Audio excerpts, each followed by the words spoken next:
TCI is brought to you by Grade 1 winner Escandarea, 8.5 length winner of the Fountain of Youth Stakes, tying Spectacular Bid's record margin of victory.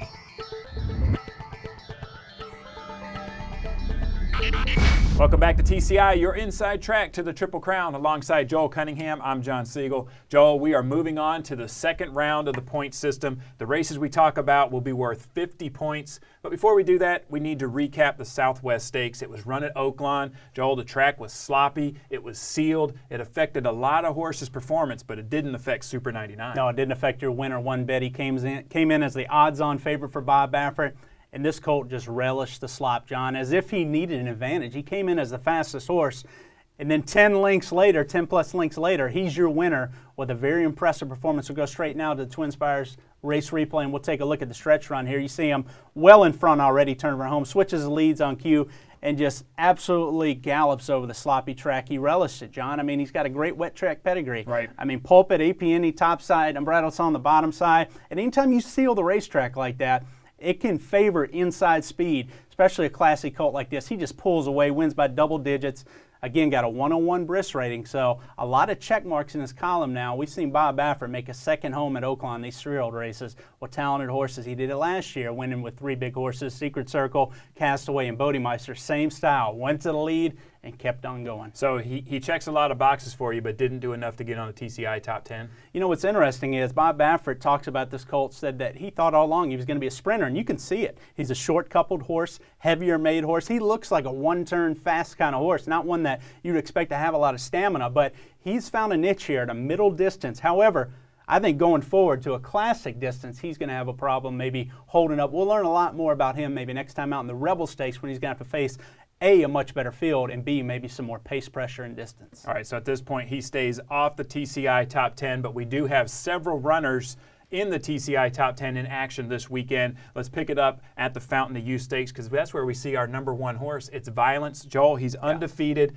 And this field, it looks a little soft to me. You think he gets it done? You know, I think it is a very good comeback spot for him because he faces, you know, a pretty good mix of speed and off-the-pace type horses in here. It is a full field of 11. He drew more towards the inside in here, but I think it's a good start for his 3-year-old campaign, a good distance at 1.16 miles. We know he's training very well. And here's a colt, again, that, like you said, is number one right now on our list, so he needs to come back big, particularly over this type of field in here. And what's interesting to me is Majestic Hussar breaks right outside of him. Another horse with a ton of natural speed, could be your pace setter in here.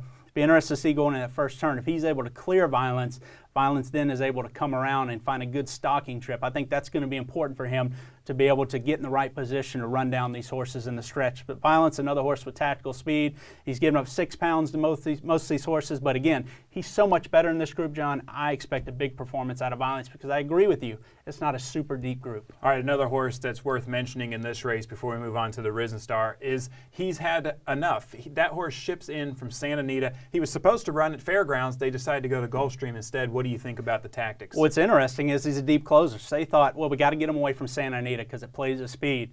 You know, so they were kind of zeroing in on the Risen Star. That long stretch plays a lot more fair for deep closers. Well, he turns out and he draws poorly there. He draws a 12-hole, so he's going to scratch out of there, and he is going to ship to Florida to run in a race, at least at Gulfstream. It might play to speed a lot like Santa Anita, but at least it's going to have more competitive speed in the race when you look at horses like Falling Sky and Majestic Hussar. So they feel like it's his best opportunity to maybe have more of a fair outcome. At Santa Anita, they didn't feel like he was getting the right setups there with this closing style. And I think another closer in here to pay attention to, John, is Orb.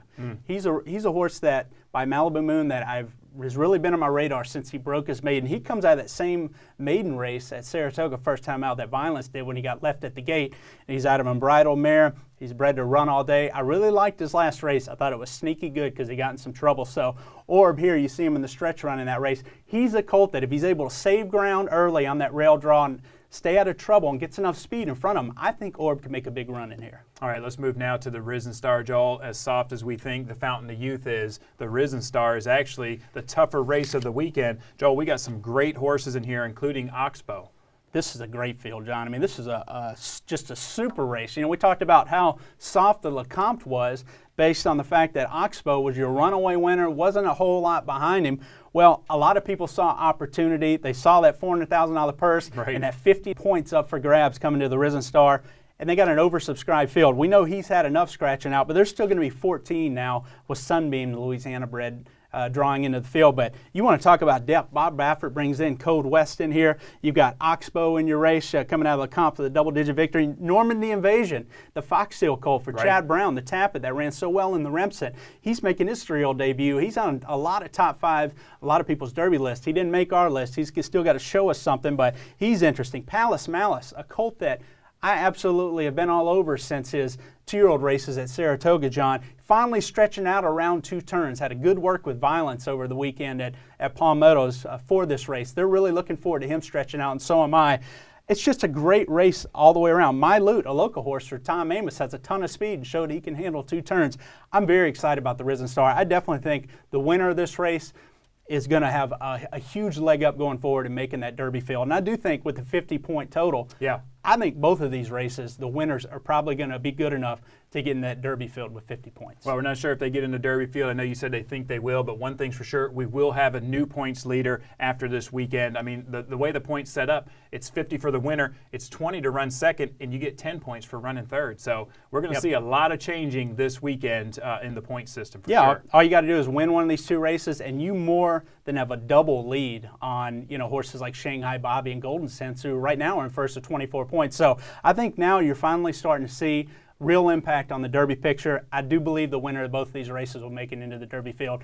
I think they'll probably have more than 50 points total by the time they get to the Derby. But 2 exciting races, John, and really the colts I'm kind of honing in on. 2 in the Fountain of Youth. Obviously Violence, number 1 in our TCI top 10, needs to make a good comeback appearance. But I'm also intrigued with Orb in that race.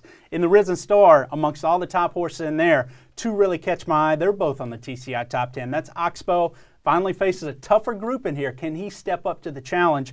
And then Palace Malice, John, a colt that I've been very excited about getting around 2 turns. I think he's a dangerous player in that Risen Star Stakes. All right, thank you, Joel. One thing's for sure, it's going to be some exciting racing this weekend. Great racing. Guys, you keep in mind you can play these races at twinspires.com. Thank you so much for watching. Come back next week. We're going to recap these races and have a preview for you of the Gotham.